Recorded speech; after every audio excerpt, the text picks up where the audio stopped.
Good morning, everyone. Uh, I think you can try a simple problem of the heat conduction. Maybe the simplest one we can think about is heat conduction in single dimension, single direction. For example, you can think about a slab of a material. I say slab. So the heat distribution in y direction and z direction is pretty much uniform because it's big in that direction. But heat distribution in x direction might be depending upon the coordinate in x direction. Okay? So if you draw a heat distribution, temperature, right, in x direction, it might be, for example, initially it might have certain kind of function. Let's say it can be like this. This is not really practical situation. It might not be such a practical situation because temperature is, linearly distributed to the center of the material, and again linearly distributed to the end of the material. So this is coordinate 0, 0, coordinate L, L. The thickness of this material is L, okay? We assume that temperature is highest at the center. Let's make everything simple, okay? 1. And lowest at the end, both ends, the starting point, 0, the ending point, 0 as well. But this is the temperature distribution at time equals to 0, okay? And if you just stop heating at the center and just leave this whole material lose the heat through both surfaces, what will happen? This temperature will actually be reduced. Okay, we go like this, maybe T1, and it will go like this, right? Maybe T2, and maybe this, T3, and so on and so forth. As time goes by, this temperature profile will become more smooth and then lower and lower and lower. Why? Because the heat from the center will be dispersed, will be transferred through each surface to the outside. And we assume that at both ends, the temperatures are kept constant. So indeed, this temperature profile is really not only the function of space coordinate, but also the function of time. So what you want to do will be, you would like to write down T as rather than T, but T is a function of space and time. So people call this spatial temporal problem. Spatial temporal problem. The solution depends upon not only the coordinate system, but it also depends upon the time. Okay? So this is given problem. Initial temperature distribution ideally looks like linear.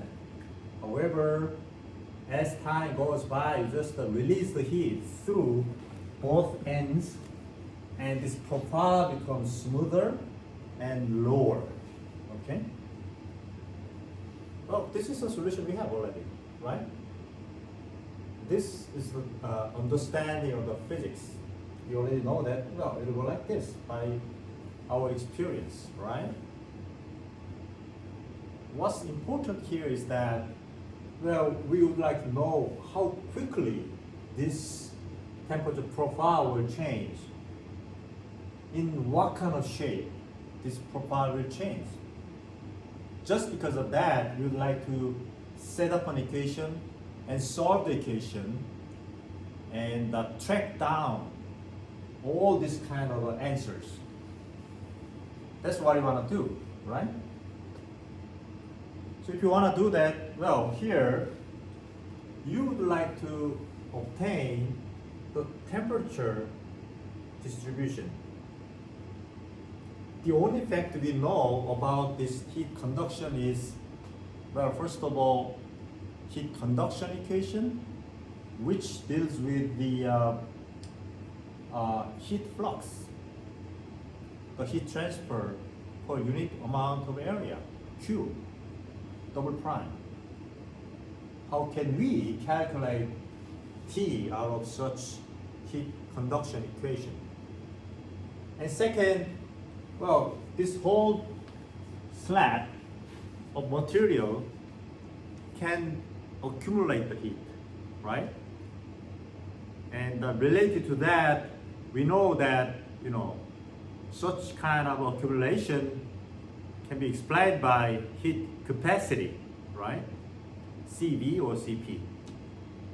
And we already know that if you are dealing with the incompressible material like this solid or even the liquid, it doesn't really matter whether you use CV or CP because they are going to be the same, right? They are not going to be dependent upon the pressure or the volume.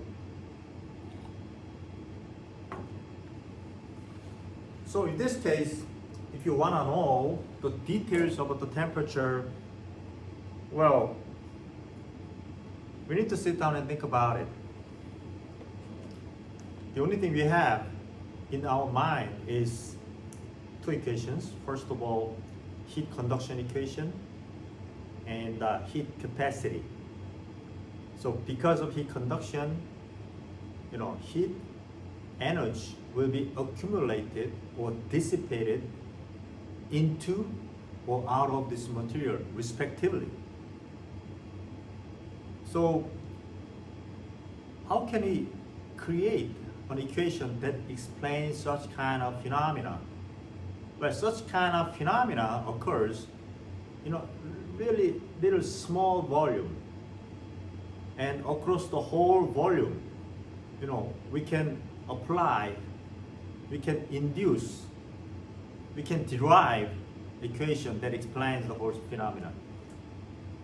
So what you want to do is we actually want to take out a small infinitesimal volume like this.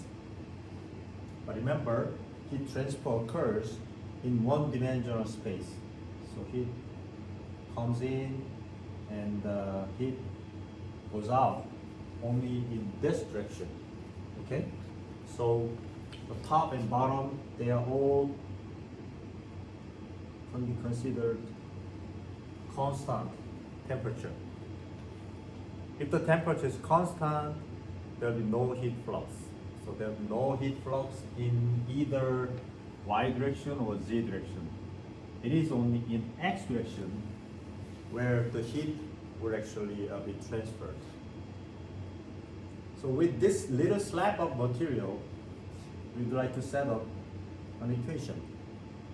Okay? So let's take a look at this material from this side. Okay? Then what do we have? We have a little piece of material whose thickness in x direction will be delta x. Remember, we are dealing with infinitesimally small element, right? And heat goes into this material will be heat flux times the area. Which area? This area, right? Area. And the heat leaves out of this little material will be Q double prime flux. That looks lovely.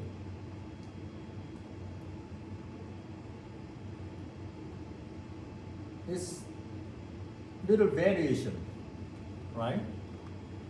Because there's no reason why the heat coming into this material and then the heat leaving from this material should be the same.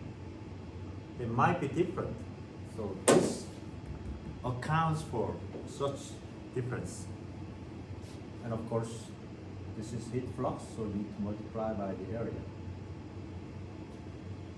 Okay, now the situation is we would like to shrink the size of material infinitesimally small. How small is infinitesimally small? Well, pretty small, but you better be careful.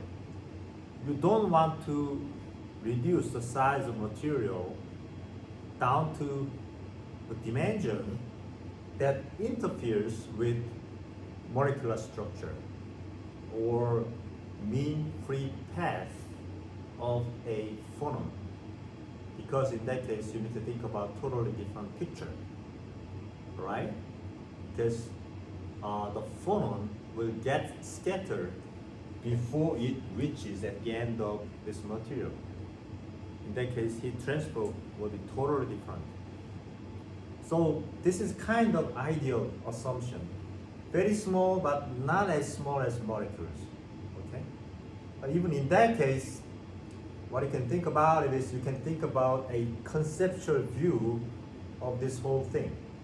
And that is differential equation. Newton was such a genius that he can think about the physics law that can be governed by the rate change of the things, that can be expressed by, ideally expressed by differential equation. So Newton is the inventor of calculus indeed, right? Calculus deals with differential equation, right? Okay, so in that case, one can think about this small change of heat flux, small dimension, that all becomes d and partial. So in this case, for example, we can expand this function using Taylor series. But at small scale, you know, Taylor series expansion to the first derivative is good enough. Because from the second derivative, you think about delta x squared. Delta x is already very small, you know, and if you square it, well, they'll disappear. You just have to think about the first dimension. So indeed here, delta q double prime can be expressed as, well, this is the dq, actually, double prime, will be, because it's infinitesimally small, what is it? Taylor series expansion, right? Partial q prime, partial x, because we are talking about x dimension, times, used to be delta x, but we just multiply by dx, right? So delta x really becomes dx in our ideally small world.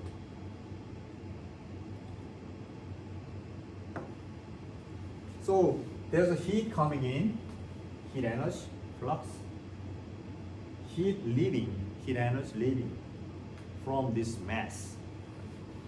If you take the difference, what will happen? That will increase the internal energy of this solid. So we assume that there's no phase change. The solid doesn't melt. Well, in that case, we have to think about totally different situation again. So solid remains as solid. And what will happen? It will be used to change the temperature of this material. How? Well, that's the definition of heat capacity, right? C, which is equal to Cp and Cv, right? In this specific case, times mass times temperature difference, right? Temperature difference, for example, certain temperature from the maybe original temperature will be total amount of heat, right? Integration Q double prime A D T 0 to certain time. Well, we use just the uppercase letter to show that this is total amount, right? So if you really take the time derivative, you're gonna have Q dot, which is nothing but Q double prime dot times area. Remember, this is flux, so you multiply by the area. And the time derivative of mct, the only variable is t. This is constant. So you're going to be ended up with mass times the mass of this little area times heat capacity times time derivative of this guy, right? Remember, t is a variable of x and t as well. So if you take the time derivative, you really need to take the partial derivative. Partial t, right? So now we are ready for bookkeeping process. What is the difference? It's only delta Q double prime times A. What is it? That's this much. Is it minus or plus? Yes, it's a minus. Because by our convention, we would think that if the heat flux is coming in to the system, we'll consider it as a positive heat flux. If the heat leaves from the system, we'll consider it as a negative. But this would be minus. So you just take influx minus outflux, which is nothing but this. It will be minus partial Q double prime partial x dx. However, we have to multiply by the area. It will be used to change the temperature like this, right? Sorry, it's not Q double prime is already heat flux, heat transfer per unit amount of time, joule per second, watts, right? That's why we have a dot here, but you don't have a dot here. That's why you take the derivative. Yes, you just have a simply Q double prime times A, right? So Q double prime times A, again, it will be M. What is M? M consists of the density of the material, right? We just think about isotropic material, right? Density is same everywhere. And volume. How does volume look like? Well, volume is the volume of this little teeny tiny material, which is nothing but the thickness times area. So what was the thickness? That was a D. X. What was the area? A. So this accounts for the mass, right? Sorry, volume. This accounts for the volume. And partial T, heat capacity in partial T, partial T. Well, we are actually pretty lucky. This whole part, dx times area and ds times area, look, that will cancel out. This is the beauty of calculus, right? In Newton's calculus, Newton's derivation of all this, phenomena at small scale, certain small values will be automatically cancelled out. But these small values, small, yes, small, hard to handle. We don't know, we don't really know how small it is, but they will be cancelled out. This is important, right? So what's remaining is really meaningful terms here. The time variable, space variable. And on top of this, what is Q double prime? Do you remember the heat conduction equation or the Fourier equation, right? What is it? It was minus times proportional to the temperature gradient, isn't it, right?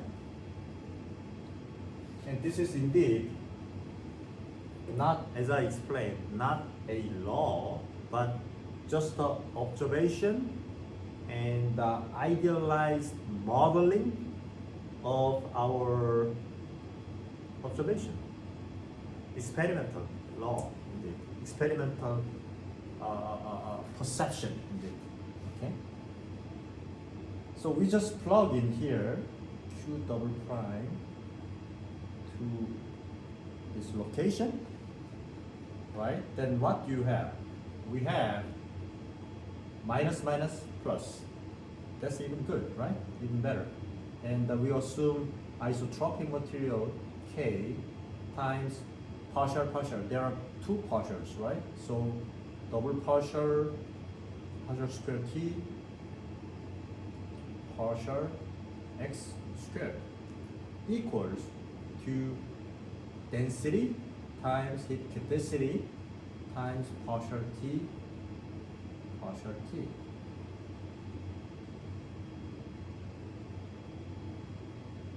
What we have just done is we have obtained an equation that explains the situation where there's a heat transfer driven by the temperature and the temperature change because of heat transfer. Okay? So indeed, well, you might want to start with this equation by looking at your textbook, by trying memorizing the things. But what I'm saying is that, no, that's not the right process. Be prepared to be able to drive this equation anytime in your future career. Yes, takes time, and you might have to just solve the problem quickly. Nevertheless, in such cases, it is very important to understand how you arrive at this equation. Okay? How you can explain this equation. Maybe you can just automatically memorize if you repeat this problem over and over again. But even in that case, it is very expensive, very, not expensive, very important to understand where this term came from. This term came from the heat flux into and out of system. This term came from the bookkeeping process. And this term accounts for the temperature change because of the heat energy flow in and out. So indeed, this equation itself is nothing but the explanation of the first law of thermodynamics, indeed, applied to this little, element. Okay? So this is totally from the physics and totally from the fundamental laws and totally from our perception of such relationships. Okay? Do not forget where you guys are from. Like the same way, do not forget where these equations are from. Okay, now we have to solve this problem. remember, if you take a look at the previous equation, it looked like this. So what you really need to do is you need to really express the conditions at the boundaries, left hand side and right hand side, and the condition at initial time. There are three conditions, okay? Initial condition, one initial condition, and two boundary conditions. Let's take a look at these conditions. So we have this equation and boundary conditions, temperature at coordinate 0 at any time of time, and the temperature at the end of this material at any time of time will be certain number. Well, in this case, let's assume that it's 0. If it's not 0, well, we can create a situation where we can make non-zero number absorbed into this temperature and solve it. It's easy. So just for the sake of solving this problem easily, let's think about a simplest, end conditions or boundary conditions. All right. What about the initial condition? Well, temperature distribution at time 0 will be given as like this, right? So this is x. This could be arbitrary function, any function. But in this particular problem, it was given as linear function going up and down, highest at the center. And just you release it, temperature will go down across the whole material. How does it go down? We would like to know. Okay? So we have an equation, we got boundary conditions. We can solve this problem, right?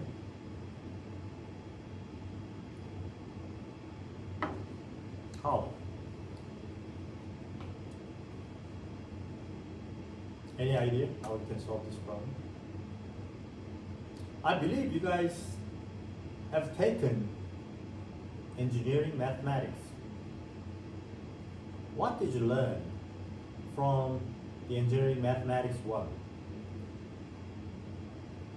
Yes. Homogeneous? Well, doesn't have to be homogeneous. Ordinary differential equation. What is ordinary differential equation? Ordinary means it's not partial, right? It's just a straightforward differential equation. You learn how to solve it. How did you do that? Well, mostly you guess the solution, exponential something. And then if you plug in exponential something into the equation, you would obtain something called characteristic equation. You solve the characteristic equation, you find out that something called eigenvalue, right? And that was one of the most important topics in engineering mathematics 1, right? What did you learn in engineering mathematics 2? Partial differential equation. How did you solve the partial differential equation? Well, can you solve any kind of partial differential equation? I don't think so. The only partial differential equation we can solve is just a handful of problem sets out of so many different problems. In other words, most partial differential equation cannot be solved by your paper and pencil. You're not going to have any closed form solutions for the most of the partial differential equation that you encounter. But you just have to learn it, you just have to practice it, That's why today I just introduce you to this simplest problem to which you can obtain the solution. Okay? So we'll just practice it today. How do you do that? Do you know separation of variables? right? So we made a bold assumption. Bold assumption. Very, very, strange assumption. What is the assumption? Even though this temperature, for example, is function of space and time, we would assume that it consists of only space and time functions just multiplied together. It could be multiplied, it could be divided, it could be added up. You can set up number of different assumptions. But it turns out that, if you assume that this function t consists of these two space and time functions simply multiplied, that assumption gives the best result. Of course, other assumptions sometimes gives you the result, actually. You can be more creative. But, this is the simplest case. So we'll try this on this equation, right? And the spatial derivative, we're gonna use primes, and time derivative, we're gonna use dot.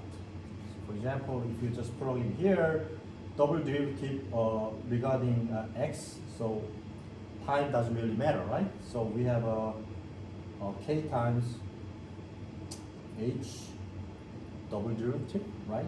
Times q equals to rho c times h q dot. It's very interesting, actually. Who used this notation? Yes, Newton. In his calculus, Newton started using primes. Who used this notation, dot? Leibniz. Well, the thing is, about the same time, if I am correct, around 10 years or so, while Newton invented, I say invented, beautiful, invented, calculus in England, Leibniz invented calculus in Germany about the same time. But because Newton was slightly, before the Leibniz invention, he is considered as the original inventor, like any other invention. But amazing, both people, without any exchange of communication, thought about the same thing actually by the same time. Later, they realized that both were actually working on the same problem. Isn't that beautiful, right? What happened in 17th century, 18th century? There was a huge explosion of knowledge, that made our lives possible nowadays, right? Okay, so if you have this, well, let's just deal with these numbers. K, rho, C, there are too many, okay? So we'd like to move K to the right-hand side and rho C over K. Well, rather than this, we'd like to use K over rho C, and we'll define this as alpha, and we call this diffusivity.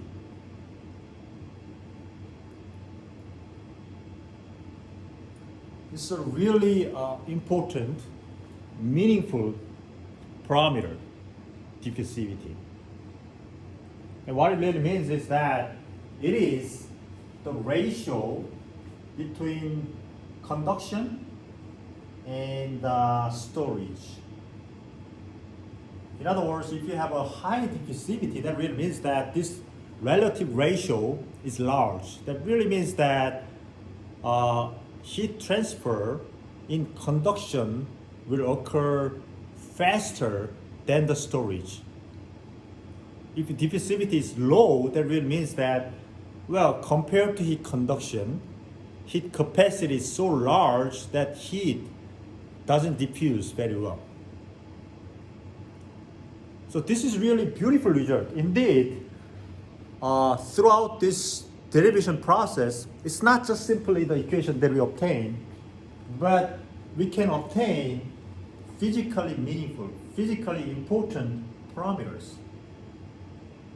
like diffusivity in this case. That gives us physical insight into this problem. So always remember, it is really the physical insight that matters.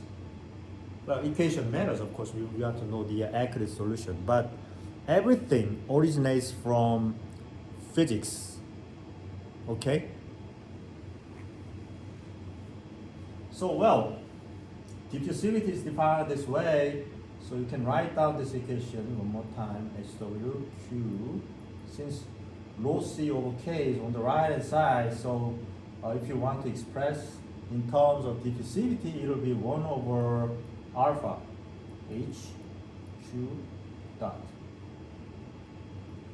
And our next round of idea is to separate. On your left hand side, you want to have only the function of x. On your right hand side, you want to have only the function of temperature. How can you do that? Simple. You just divide everything by HQ, right? Then what happens? Divide by HQ. Divide by HQ, right? Then on your left hand side, you will have H double prime over H. On your right hand side, you will have 1 over alpha Q dot over Q. And now we have a funny situation. Funny. Well, because on your left hand side, you have only the function of x. On your right hand side, you have only the function of t. Remember? H is only the function of x, q is the only function of t. Both functions should be the same. Is that really possible? Well, to make it possible, this function ratio should be, the only possibility is constant, right? For example, lambda. And you can sit down and think about a couple of cases. If lambda is 0, what do we have? H double prime is equal to 0. Doesn't give us a interesting solution, even though you're going to be ended up with ax plus b or something like that. If you use boundary conditions, all the coefficients a and b will disappear. It's not really exciting solution. Even for q dot becomes 0. What does that mean? Nothing. We call this trivial solution. Trivial solution.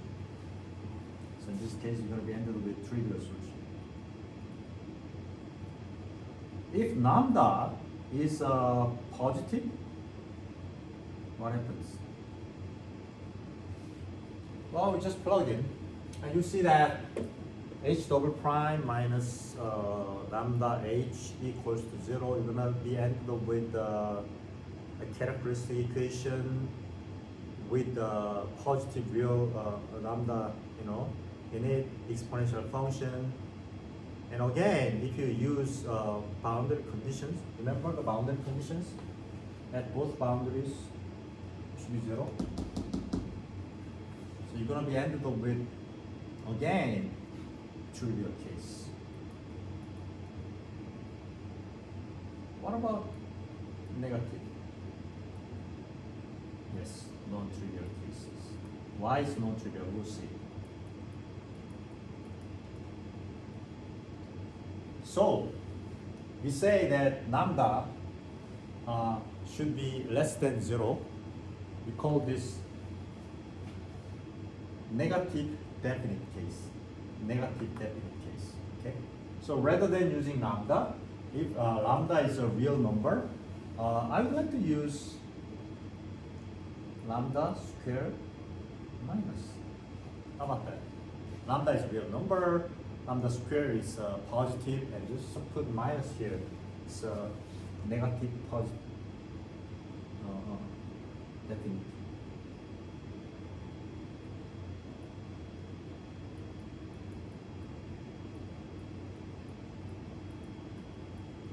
So negative definite case. Isn't it nice? Right? It's really nice. So from this, you can obtain two lines of equations. The first line will look like h double prime plus lambda square h equals to 0. The second line, q dot plus, right? Alpha lambda square q equals to 0, subject to the boundary conditions.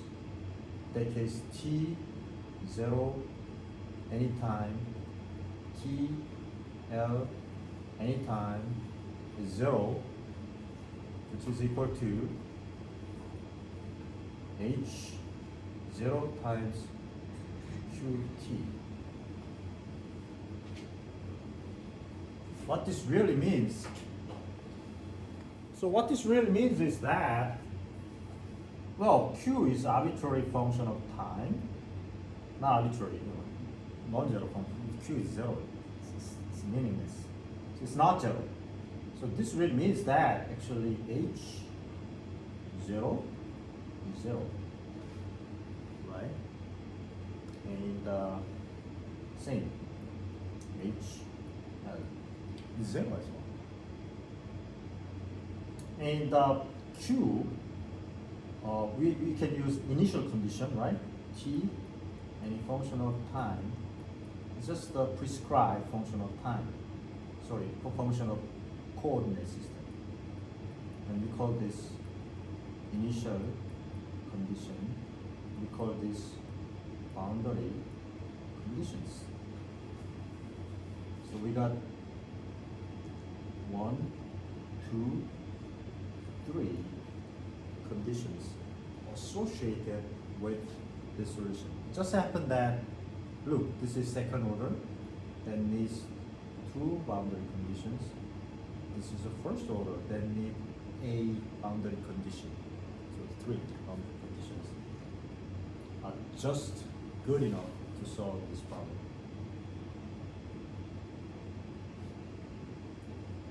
So if you solve this equation here, right here, what do you have? You're gonna have something like h equals to characteristic equation. If you solve it, because lambda square is positive, and we're gonna be adding up exponential I lambda, right? The complex number, right? I lambda function of x plus c2 exponential minus I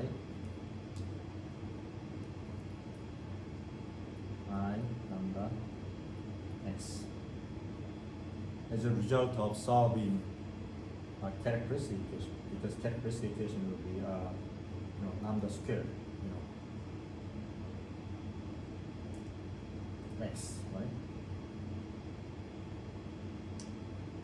Well, in this particular case, if you use these boundary conditions, you're going to be ended up with some conditions for C1 and C2. And what happened to C1 and C2?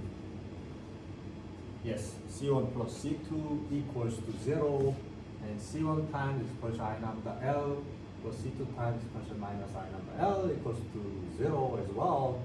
And if you solve such equation C1 and C2, you're gonna be ended up with complex numbers. And remember, in this homogeneous equation, if you have two solutions, combination of the two, linear combination, constant times the first solution, constant times the second solution will also be the solution.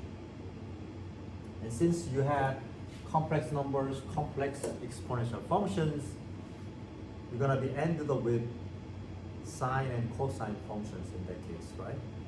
Because look, this is nothing but sine lambda x plus I cosine lambda x. This is nothing but sine lambda x minus I cosine lambda x. You just add up and subtract. You're gonna be ended up with real number trigonometric functions, sine and cosine. So indeed, rather than this, the solution you would have would be something like some different number, a sine lambda x plus b cosine lambda x. It's not something memorized, right? Just by taking a look at this structure of equation, you can say that it has a complex number, exponential function, then you have a sine and cosine function as a solution. Right?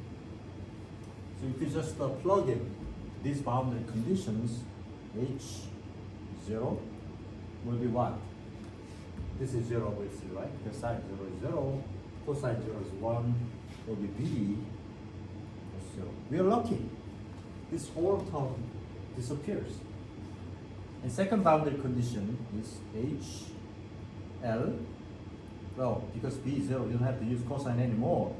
A times sine lambda L equals to 0. This is interesting, right? Cute, 0. What's the condition? Unless you want to make this whole term disappear, which is not interesting. This term needs to be 0. What does that mean? It really means that lambda L needs to be certain integer times of pi, right? Lambda L is, for example, pi, 2 pi, 3 pi, and so on and so forth. Then, yes, it satisfies 0. So in this particular case, well, lambda L should be pi times n. So lambda should be n pi over n. What do you call this? We call this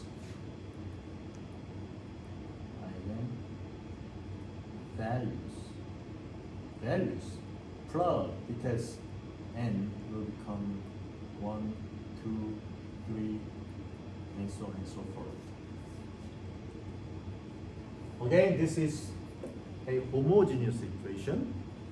So whatever n you just plug in, they are qualified as the solution to this equation. So there are infinite number of solutions to this equation. If you add them up with constant multiply to each function, they are also qualified as a solution. So summation of all this solution will also be the solution as well. Okay?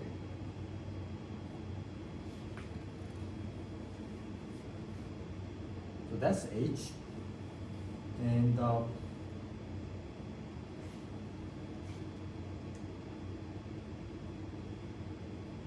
so your solution Hx will be something like a constant times sine n pi over L x. Okay. What about Q? Q has this initial condition fx, right? So if you take a look at this equation, Q will be some constant again, maybe d times exponential minus alpha lambda square t. Remember, right? With this initial condition right here. Okay. So the final solution will be multiplication of these two, and on top of it, well, lambda is again here. Lambda is right here. So right here. This lambda is this lambda. So the process is you obtain this lambda first and then apply to this time solution as well. And so the total solution of temperature xt will be addition of all these things. Wouldn't that be nice, right? So n starting from 1 to anything, infinity, just you add all these things up, and you're gonna be ended up with again a times d, another kind of constant. That depends upon the choice of n actually. You see that later on. By choosing certain n, constant will change. How does it change? It depends upon the initial condition. You'll see that. So I'll show you now. Okay, I'll show you. For example, here some constant an times sine function times n pi over L x, and then the exponential function, exponential minus alpha, lambda is right here, n squared pi squared, n squared pi squared over L squared, times t. Okay? And how do you decide these constants?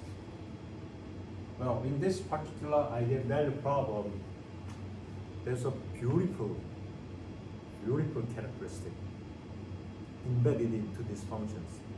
It's called orthogonality.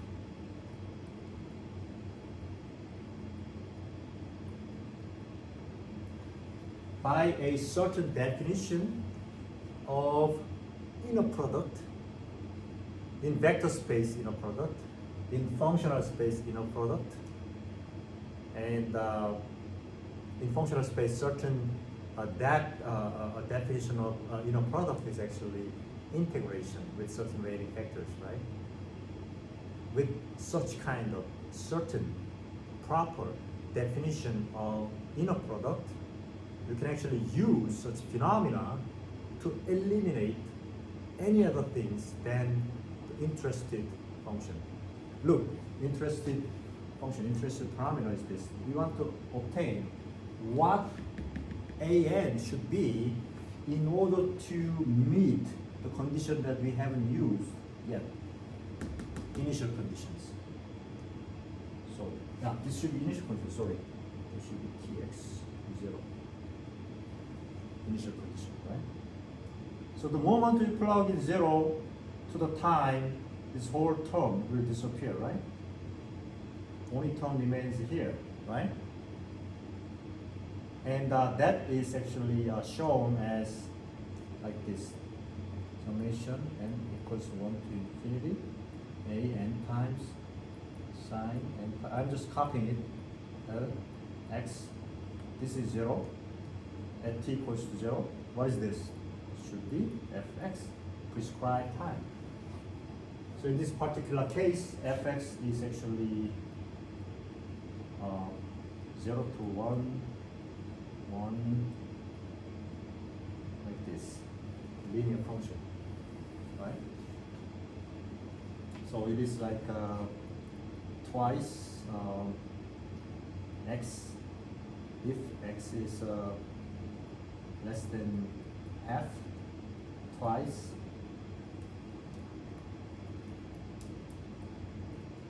one minus x, if x is greater than half, and then less than 1, of course, greater than 0, right? Given initial condition. How can you obtain an? Orthogonality. What is orthogonality? You multiply the same sine function on both sides and then integrate throughout the interval 0 to L. Then what happens? Look, you just multiply. Since this is integration is linear function, you can integrate here. You can go inside. Okay.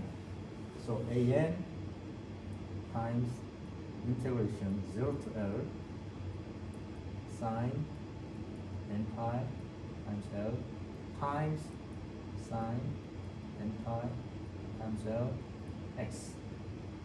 Same thing, xx dx equals to integration 0 to L fx times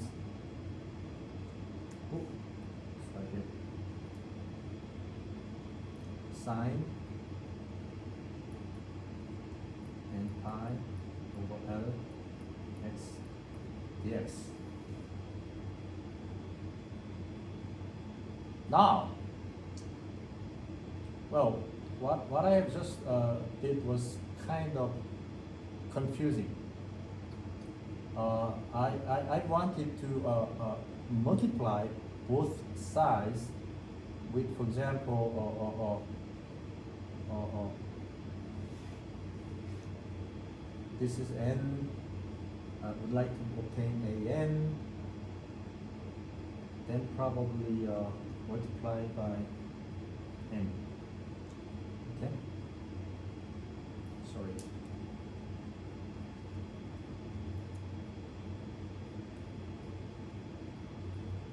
What I'm saying is that we try multiply with different n's, and this n is already given. Okay. So in this particular case, what I will do is actually I would put a n here, and there used to be n. So let's just leave it as n.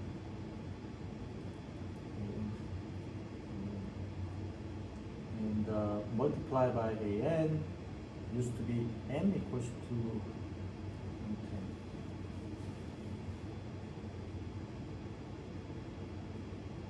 Sorry. N starting from 1 to infinity. Yes, okay, now got it. Starting from 1 to infinity, an, yes. But we multiply by sine function with certain m, which doesn't have to be same as n.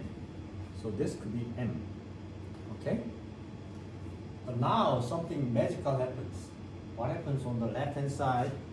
This is the concept of orthogonality. If m is say different from n, the integration, the result of integration, 0 to L sine dx will become, yes, 0. Because you are integrating sine function within one period. Obviously, the area is 0. Right? Simple. So all other terms other than the case when m equals to n, so m is same as n, what happened to the left hand side? Well, you're going to be end up with an times integration 0 to L sine square n pi over L integrated. How much is it? 2. Okay, will be, sorry, not 2, 1 over 2, half. You can check it out, okay? And times equals nothing but 0 to L fx sine n pi over L x dx. Therefore, so in this particular case, m should be equal to n, so this should be n becomes n. Remember again, if m and n are different, you're going to be ended up with 0, annihilation, disappearance, termination. This is a terminator, okay? And if m is equal to n, same, yes, you have a definite number that survives. And the term itself, this number, n becomes n, right? So that's how we obtain the n. So an should be twice 0 to L fx times sine n pi over L x dx. Fx given. Given like what? Like this. Like this. So you can obviously integrate, right? For instance, you can integrate 0 to L, fx is what? 2x, right? 2x times 0 to L over 2, right? Sine n pi over L. Well, by the way, L is 1, simply, right? And dx, and plus integration L over 2 or 1 over 2 half times L or 1, right? And 2x 2 or minus x. 1 minus x sine n pi over L, sorry, x dx. Right? A bit complicated, but you can easily do this integration. How can you do that? Integration by parts. Where can you find? Go to Google and find out, search for the table.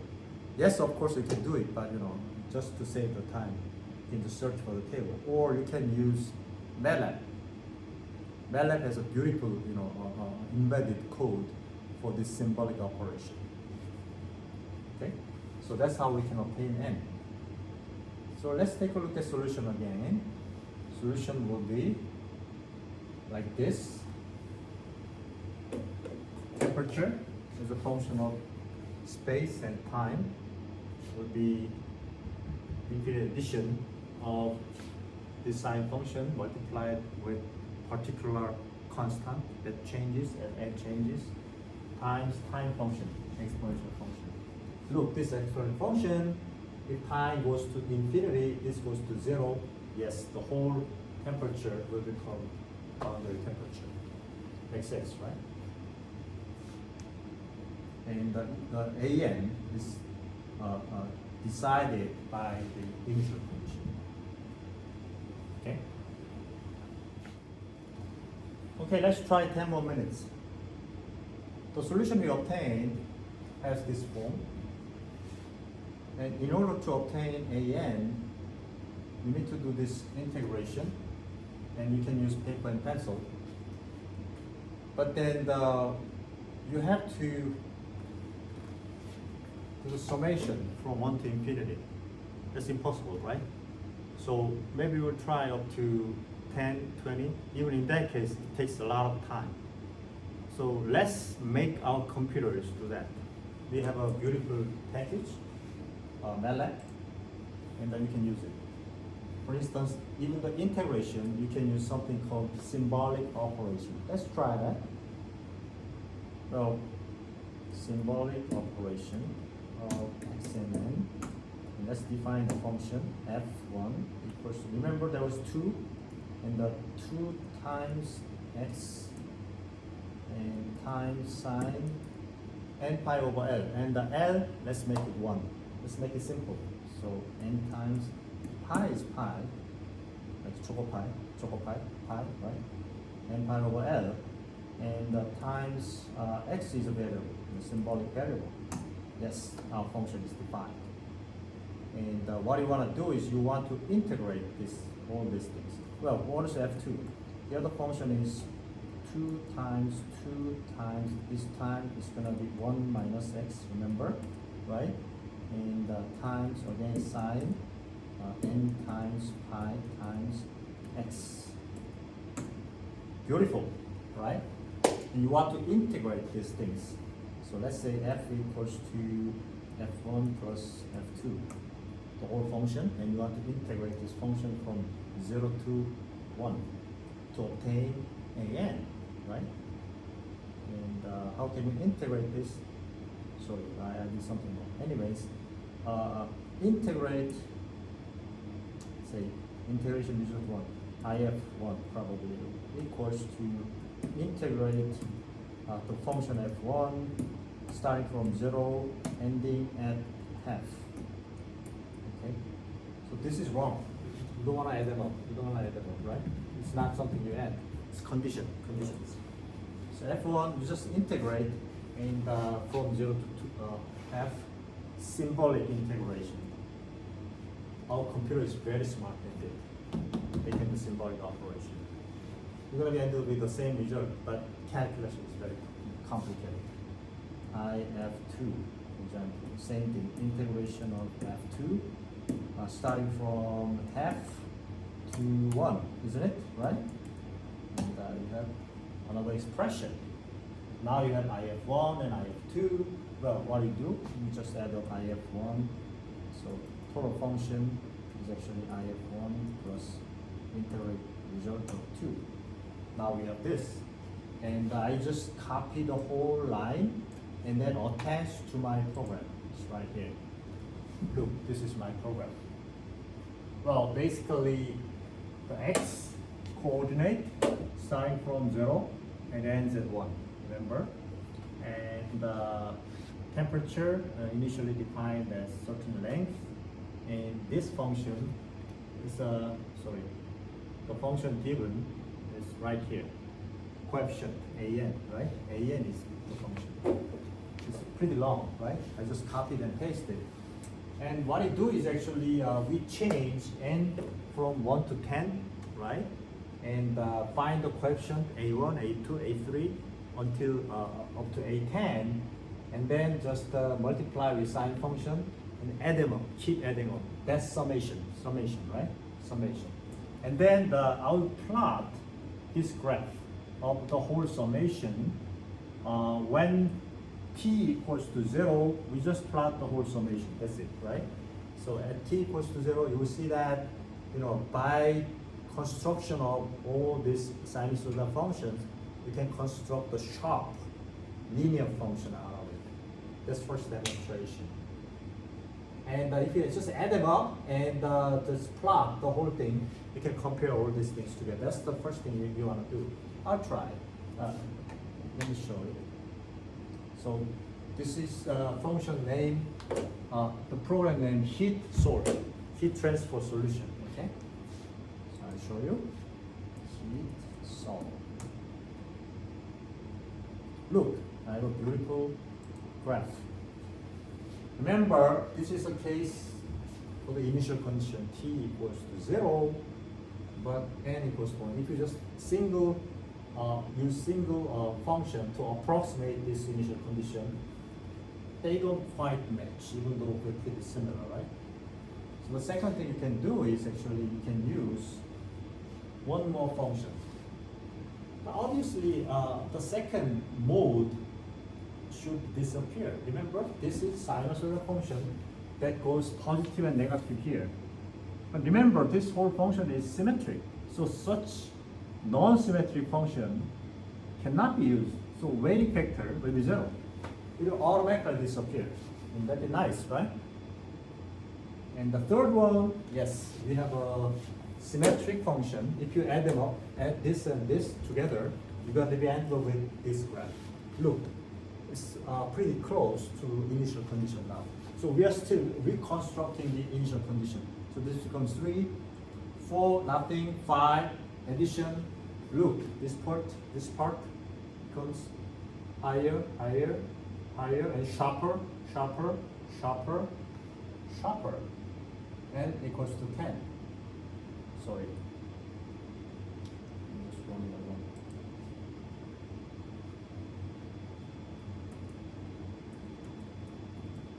I'll go from n equals to 1 to 10.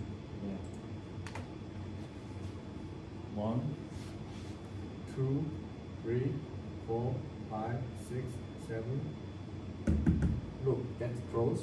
9, 10. Pretty close now.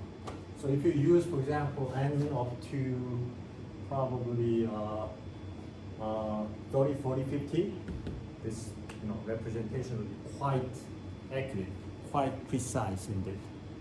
Okay? And the next one is, well, this is just the initial condition. So we just provide initial condition and then change the time constant. And we'll see what happens. Look. Let me show you. Time. T starting from 0.1, 0.2, 0.3. You know, so the whole temperature distribution will keep going down. Do you want me to do that again?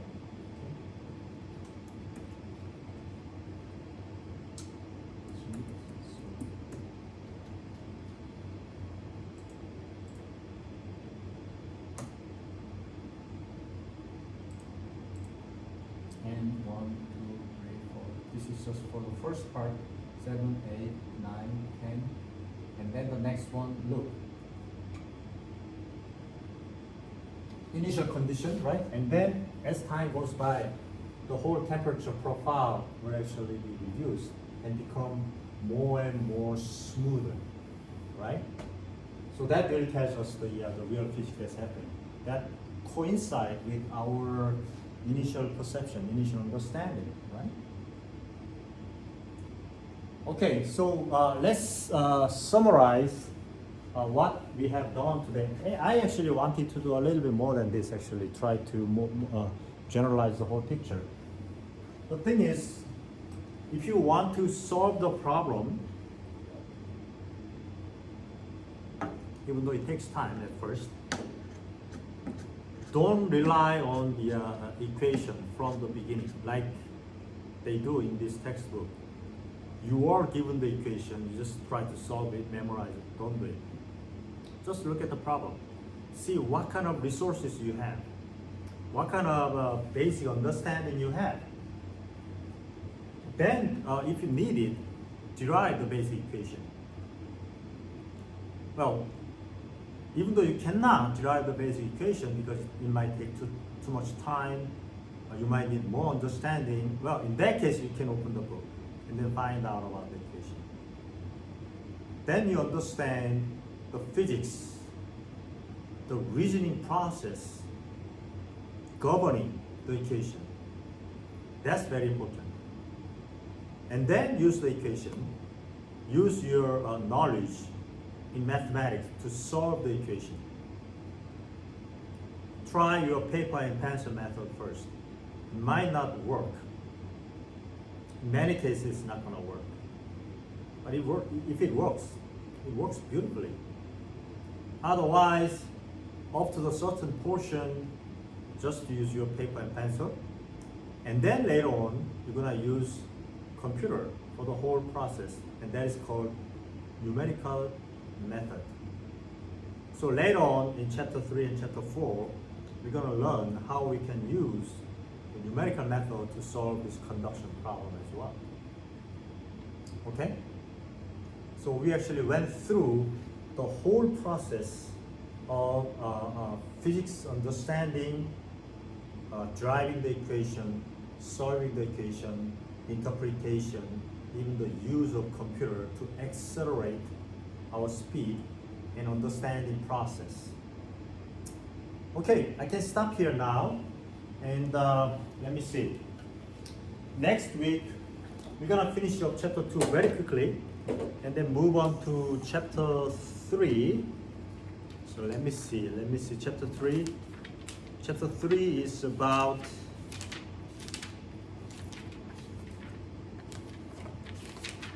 one-dimensional steady-state conduction problem. So we are looking at the conduction problem real seriously from now on. So please, would you guys please read up to, let me see, section 3.5.